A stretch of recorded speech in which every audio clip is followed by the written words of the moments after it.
आपको पहले भी कथाओं में कहा, आपको पहले भी वर्णन किया, आपको पहले भी निवेदन किया, आपको पहले भी कहा, देवता देते हैं तो पल्ला झाड़ कर देते हैं, देवता देते हैं तो पल्ला झाड़ कर देते हैं, और मेरा देवघर वाला देता है तो छप्पर फाड़ कर देता है। मेरा देव अधिदेव महादेव देता है तो छप्पर फाड़ कर देता है। कोई साधारणता में मेरा बाबा कभी नहीं देता, साधारणता में मेरा बाबा देता ही नहीं।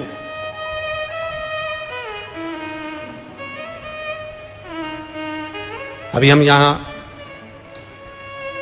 खगड़िया बिहार आ रहे थे, उसके पहले एक भक्त सीहोर मिलने के लिए आया और उसकी शादी को 9 साल हो गए थे।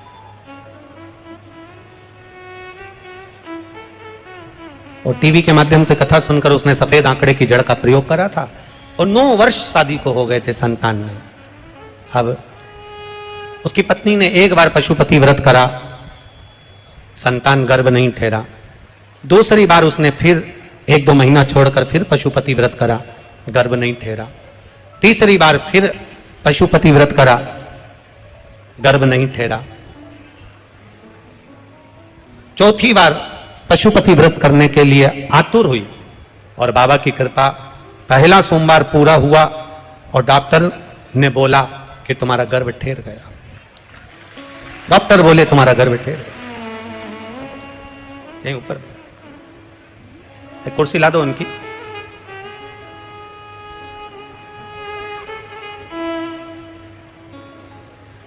डॉक्टर बोले तुम्हारा गर्भ ठहरा। 9 महीने पूर्ण हुए। डॉक्टर ने जब अल्ट्रासाउंड करा, जांच करी, तो उस जांच में निकला कि इनके गर्भ में 1 बच्चा नहीं, 2 बच्चा नहीं, माला दे दो, माला माला दो।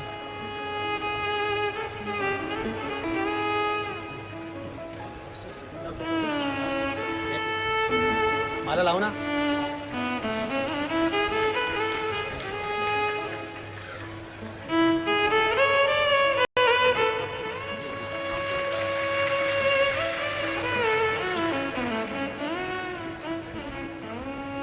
जब गर्भ की जांच हुई और अल्ट्रासाउंड कराया, सोनोग्राफी कराई, तो मालूम पड़ा इनके गर्भ में 1 बच्चा नहीं, 2 बच्चे नहीं, 3 बच्चे गर्भ के अंदर हैं।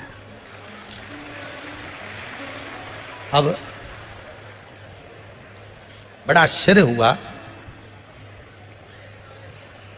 जो मां थी जिसका गर्भ ठहरा था वो बेचारी घबरा गई। अब करें तो करें क्या, क्या करा जाए। आखिरी में पति ने कह दिया तो चिंता मत कर, सीहोर वाला महाराज कहता है सारी समस्या का हल 1 लोटा जल। शिव जी को 1 लोटा जल चढ़ाएंगे, रोज पिएंगे। डॉक्टर ने कहा है 3-3 बच्चे हैं, इनका ग्रोथ होना बड़ा कठिन है। पूरे 9 महीने जल चढ़ाकर दोनों पति पत्नी पैदल मंदिर तक जाना, जल चढ़ाना, पीना, और बाबा की कृपा से गर्भ से 3 पुत्रों ने जन्म लिया। शिव की कृपा।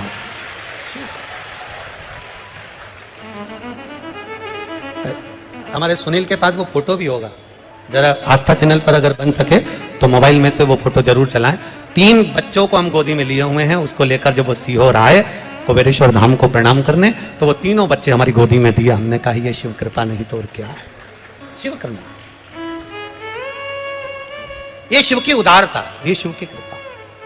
खाली न जाता कोई दर से तुम्हारे, खाली न जाता कोई दर से तुम्हारे, मैं भी खड़ा हूं नन्ही बाहें पसार, अपने हृदय से लगा लो, लगा लो, गिरा जा रहा हूं उठा लो। एक विश्वास के साथ इस खगड़िया गांव में कहना चाहूंगा, इस खगड़िया बिहार में कहना चाहूंगा, अपने दिल की बात इस मां कात्यायनी की भूमि पर कहना चाहूंगा, इस खगड़िया में कहना चाहूंगा कि जिसने इस कथा को दिल से सुना है, जिसने शिव महापुराण पर विश्वास किया है, मेरे भोलेनाथ ने उसका हाथ पकड़कर पार किया है, ये निश्चित है। आप अगर वो सुनील दिखाना बाबू कैमरे से, प्रयास करना कि उसको चैनल पर दिखाया जाए, तीनों बच्चों के फोटो, एक विश्वास के साथ में, एक एनर्जी के साथ में, एक बल के साथ में, अग्रण्यता हो।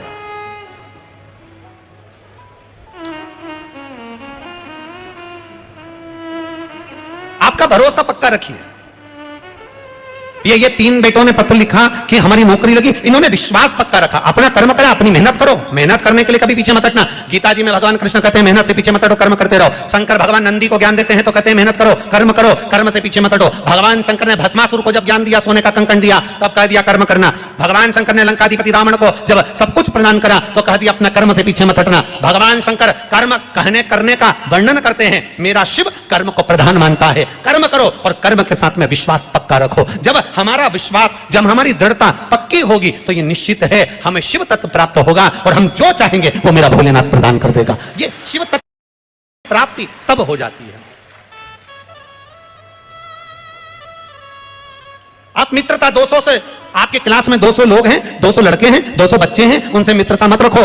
2-1 से मित्रता पूरी होगी। 40 बच्चे हैं, 1-2 से मित्रता पूरी होगी। उसी तरह संसार में ना जाने कितनों से मिलना होगा, पर एक मिलन मेरे महादेव से ऐसा मित्रता का रखना कि बाबा के ऊपर सब छोड़ देना कि अब तेरे ऊपर छोड़कर चल रही हूं।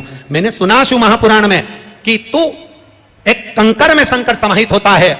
मैंने सुना शिव महापुराण में एक लोहे के टुकड़े को भी तू सोना बना देता है। मैंने सुना शिव महापुराण में एक कांच के टुकड़े को तू हीरा बना देता है। मैंने सुना शिव महापुराण में कि 12 शिवरात्रि का जो वर्णन है करा, 12 शिवरात्रि का जो स्मरण करा, 5 बेलपत्र का जो वर्णन किया, वो बेलपत्र का मैं भी उसको चढ़ाना प्रारंभ करूं। 12 शिवरात्रि पूरी होगी, मेरा देव अधिदेव महादेव सुनेगा जरूर और मेरी झोली भरेगा जरूर। अब इसमें एक नियम भारी है, वो नियम का स्मरण करना कि नियम कैसा चाहिए। आप कर्जे में हो गए, परेशान हो गए, टेंशन में आ गए, जिंदगी बेकार सी लग रही है, निवेदन है मेहनत करना। जो काम को कर रहे हो, जो दुकान लगा रहे हो, जो कार्य कर रहे हो, ठेला चला रहे हो, ऑटो चला रहे हो, चलाते रहो, पर उसके साथ में बाबा पर भरोसा रखो। इसमें एक नियम भारी है। कौन सा नियम? कि मान लो 12 शिवरात्रि में आप 1-2 शिवरात्रि शिव जी के मंदिर पहुंच गए, तीसरी शिवरात्रि पर भूल गए या किसी कारणवश कहीं दूर चले गए, ना जा पाए, तो घर के जितने सदस्य हैं सबसे निवेदन है कि 12 महीने की शिवरात्रि का नियम बना रहे हो तो घर के सभी लोग बेलपत्र चढ़ाने का नियम बनाओ। उसका कारण यह है, घर का एक व्यक्ति अगर बाहर चले भी गया, घर का दूसरा व्यक्ति शिवरात्रि को भूल भी गया, घर का तीसरा व्यक्ति किसी कारणवश काम में लग भी गया, तो घर का चौथा व्यक्ति तो शिवरात्रि याद रखेगा और हमारा नियम पूरा हो जाएगा। नियम पूरा हुआ तो हमारा कार्य, हम उस नियम को पूरा करें, हम उस कार्य को पूरा करें।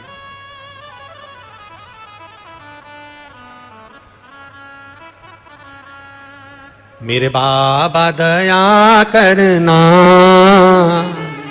मैं तेरे भरोसे हूं। भोले बाबा दया करना, मैं तेरे भरोसे, ना घर के भरोसे, ना परिवार के भरोसे, मेरे बाबा दया करना, मैं तेरे भरोसे, मेरे बाबा दया करना, मैं तेरे भरोसे, ना इनके भरोसे हूँ, ना उनके भरोसे हूँ, ना इनके भरोसे हूँ, ना भरोसे हूँ। मेरे बाबा दया करना,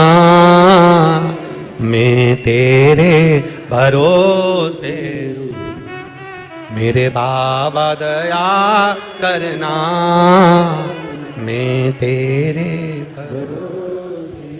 हम उसके सहारे रहें, हम उसके भरोसे रहें। जब हमारा विश्वास दृढ़ होगा, 5 बेलपत्र के नियम को जब हम समझ जाएंगे, हमारी जिंदगी सार्थक हो जाएगी, हमारा जीवन धन्य हो जाएगा।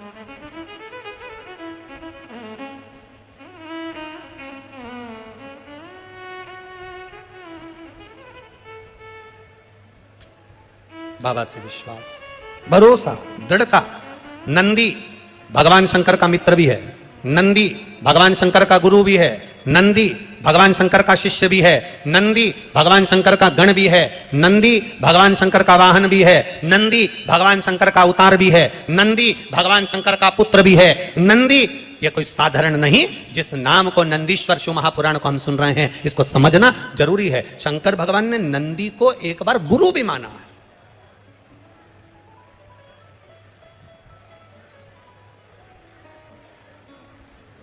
एक बार नंदी को गुरु मान लिया भगवान ने।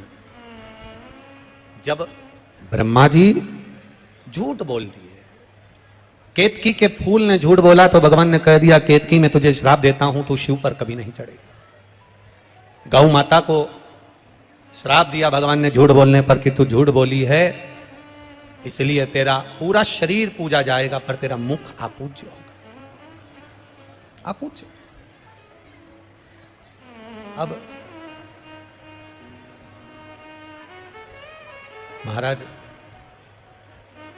ब्रह्मा जी की बारी आई और ब्रह्मा जी ने जो झूठ बोला, ब्रह्मा जी कहते हैं आकाशवाणी झूठी है। भगवान देवादिदेव महादेव ने अपने पैर के नख को तोड़ा, फेंका, काल भैरव प्रकट कर लिया। काल भैरव से कहा काट दे ब्रह्मा का सिर। ब्रह्मा जी के 5 मुख थे, 4 मुख से वेद शास्त्र पुराण का वर्णन करना और 1 मुख से ब्रह्मा जी को केवल निंदा या अपशब्द कहना। भगवान ने तुरंत उसके शीश को कटवा दिया। ब्रह्मा का शीश कटा, शीश कटा हुआ देवादिदेव महादेव के हाथ में आकर चिपक गया। ब्रह्मा के शीश कटने की हत्या देवादिदेव महादेव पर लग गई। कपाल लग गया हाथ से, शीश लग गया हाथ में, और जब शीश हाथ में लगा, भगवान देवादिदेव महादेव कई गंगा महारानी से कहे गंगा ये मेरे हाथ में जो शीश चिपका है, ब्रह्मा जी का जो ये माथा मेरे हाथ में कपाल चिपक गया, ये निकलेगा कैसे? गंगा जी बोली प्रभु आपका सारा पुण्य मैंने दे दिया, इसके बाद भी ये कपाल नहीं छूटा। सारे पुण्य एकत्रित करे गए पर वो कपाल नहीं छूटा। आखिरी में शंकर भगवान एक मौन होकर स्तुप्त होकर बैठ गए। और मेरे देवादिदेव महादेव जब मौन होकर स्तुप्त होकर बैठते हैं, तप साधना में लीन होकर बैठते हैं, तब नंदी से ये दशा नहीं देखी गई। भगवान देव की ये दशा नंदीश्वर से नहीं देखी गई। और नंदीश्वर को लगा कि मेरे प्रभु मौन होकर बैठ गए, या हाथ में कपाल लगा हुआ है, कपाल हाथ में लगा, और मेरे महादेव एकदम मौन होकर बैठे हुए हैं। आखिर बात क्या है? क्या बात है? बहुत ध्यान देना। कथा पर 500-500 रुपए, 1000-1000 रुपए का किराया लगाकर, ऑटो गाड़ी में खर्चा कर कर 200-200, 500-500 रुपए टिकट लगाकर आप इतनी दूर कथा को सुनने के लिए आए हो।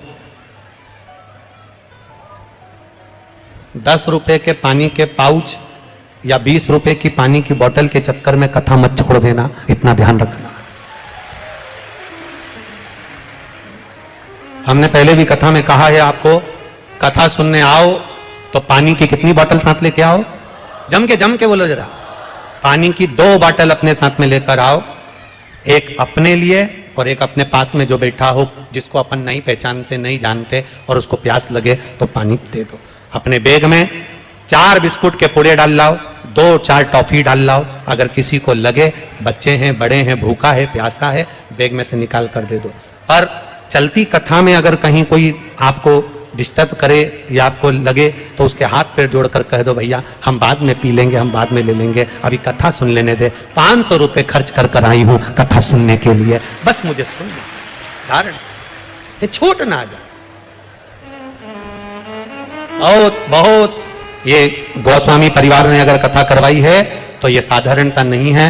स्वर्गीय श्री गौरी शंकर जी गोस्वामी, स्वर्गीय देव की देवी गोस्वामी, ये पूर्वज कोई साधारण नहीं होंगे, जिनके पुत्र श्री नवीन कुमार गोस्वामी ने ये कथा का आयोजन रखा है। एक बार जोरदार ताली बजाएं कि ये कथा की सहजता नहीं है हमारी,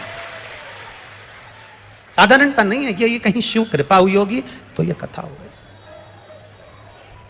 करो भजन, करो इसमें थोड़ा हो भक्ति का बल बढ़ाइए, भजन का बल बढ़ाइए।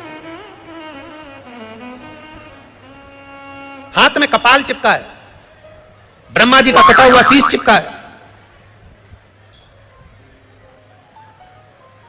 और हाथ में जब ब्रह्मा जी का कटा हुआ शीश चिपका हुआ है, भगवान शिव तप साधना करने के लिए बैठ गए। अब कपाल हाथ से निकल नहीं रहा। गंगा महारानी भी कह रही है कि मैंने सारा पुण्य दे दिया पर ये कपाल नहीं निकल रहा। यमुना जी कह रही है मैंने पूरा पुण्य दे दिया। सरयू जी कह रही है, नर्मदा जी कह रही है सारा पुण्य दे दिया पर ये कपाल हाथ से छूट नहीं रहा। नंदीश्वर से नहीं देखा गया, भगवान शिव के प्रिय गण नंदी से नहीं देखा गया। और जब नंदीश्वर से नहीं देखा गया तो नंदीश्वर उसी समय पर वहां से ओझल हो जाते हैं, चले जाते हैं।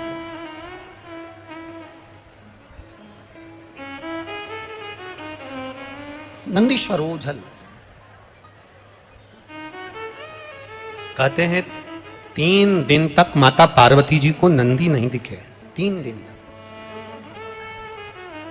अब जब 3 दिन तक माता पार्वती जी को नंदी नजर नहीं आ रहा है, 3 दिन तक माता पार्वती जी को नंदीश्वर नहीं दिखे, तो पार्वती जी के हृदय में भाव आया कि नंदीश्वर गए कहां आके।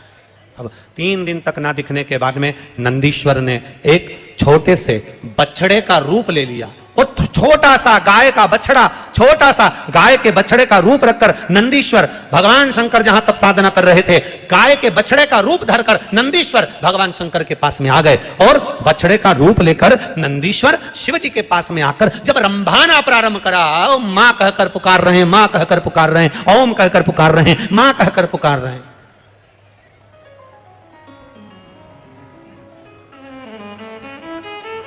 आप लोगों के यहां पर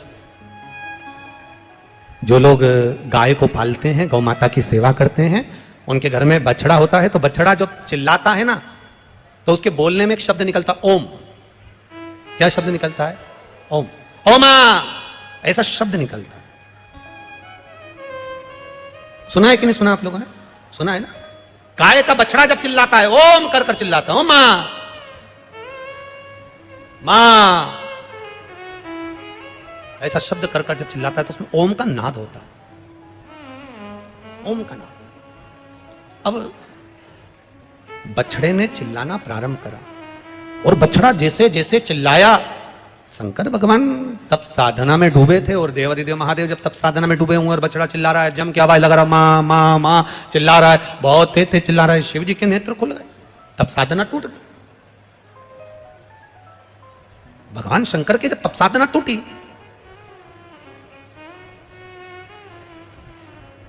शिव जी ने देखा कि ये बछड़ा आया है और तप साधना मेरी तोड़ दिया है। और बछड़े ने चिल्लाकर कहा, मां, शंकर भगवान के डमरू की जो डोर थी, उस डमरू की डोर को छोटे से बछड़े ने अपने छोटे से सींग में उस डमरू की डोर को लटका लिया।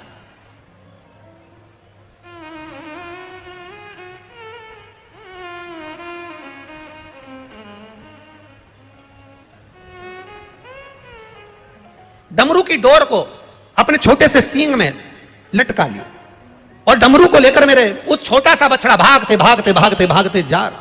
छोटा सा बछड़ा पहुंच गए पंचवटी, नासिक, गोदावरी का तट। और मां गोदावरी के तट पर जैसे ही वो बछड़ा पहुंचा, शंकर भगवान के डमरू को बछड़े ने वहां गिरा दिया। और बछड़े ने वहां गिराया जहां डमरू गिरा, गिरते से ही गोदावरी के तट पर मेरे शंकर भगवान तब साधना करने के लिए बैठे। गोदावरी का स्नान करा, स्नान कर कर मेरे महादेव जैसे ही बैठे, मात्र कुछ क्षण बीते थे और वहां बैठकर जब शंकर भगवान ने जैसे ही आराधना करना प्रारंभ करी, साधना करना प्रारंभ करी, हाथ में चिपका हुआ ब्रह्मा जी का कटा हुआ कपाल, सिर हाथ से नीचे गिर गया। हाथ से जैसे ही कपाल छूटा, तब वहां शंकर भगवान कपालेश्वर महादेव के रूप में विराजमान हो गए। कपालेश्वर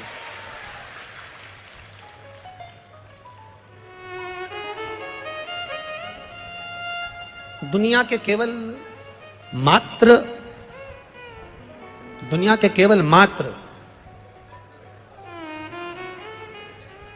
केवल 2 या 3 मंदिर ऐसे हैं जिस मंदिर में शंकर जी के सामने नंदी नहीं है। एक अमरनाथ की गुफा जिसमें शंकर जी के शिवलिंग के सामने नंदी, बोलो बोलो जम के, नहीं है। दूसरा पंचवटी नासिक, मां गोदावरी के तट पर कपालेश्वर महादेव, जिनके सामने नंदी नहीं है। क्यों?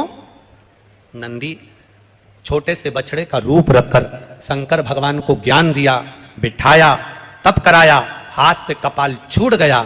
जब नंदी सामने आया तब शंकर भगवान ने नंदी के हाथ जोड़ लिए, तूने मुझे गुरु बनकर ज्ञान दिया है, मेरे सामने अगर शीश नवाकर बैठेगा, मैंने तुझे गुरु माना है, शीश नवाकर बैठेगा तो मेरे गुरु का अपमान हो जाएगा, इसलिए इस मंदिर में तू मेरे सामने मत बैठ, चले जा।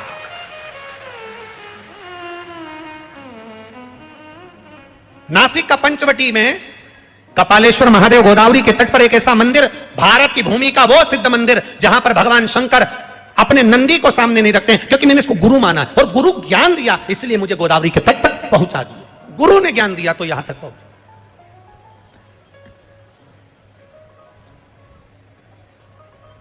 एक किसी भाई ने एक पत्र लिखा है,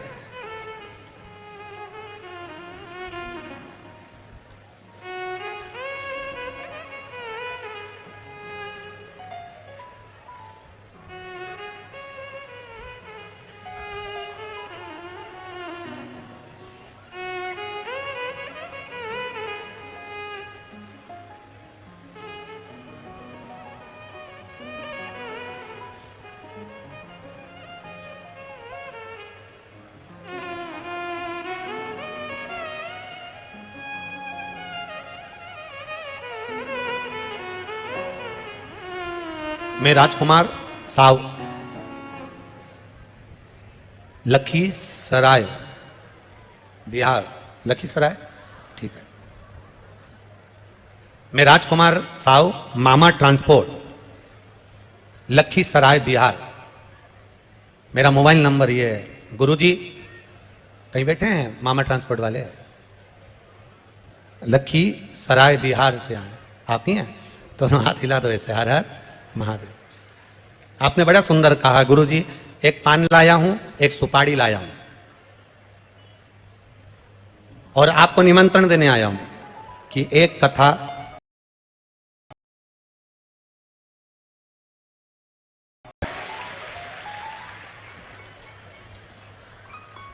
मामा ट्रांसपोर्ट वाले भैया जी, राजकुमार जी, साहू जी, आपको बहुत बहुत साधुवाद है। हमने अभी कथा के शुरू में कहा था कि देवघर में बाबा जी नहीं है अभी हाल, 7 दिन यहीं है। हमको लगता है तुम्हें उसी ने भेजा है। तो ये तो उसकी कृपा है देवघर वाले की, और वो बुलाएगा, और आपके रूप में अगर उसने बुलाया है तो कहीं ना कहीं जरूर आएंगे और बाबा को शिव पुराण की कथा अवश्य सुनाएंगे। ये शिव विराजिए, हर हर सहजता नहीं है। आपके भीतर का जो भाव है, आपके भीतर की जो श्रद्धा है, आपके भीतर का जो विश्वास है, वो आपके सम्मुख में होना चाहिए।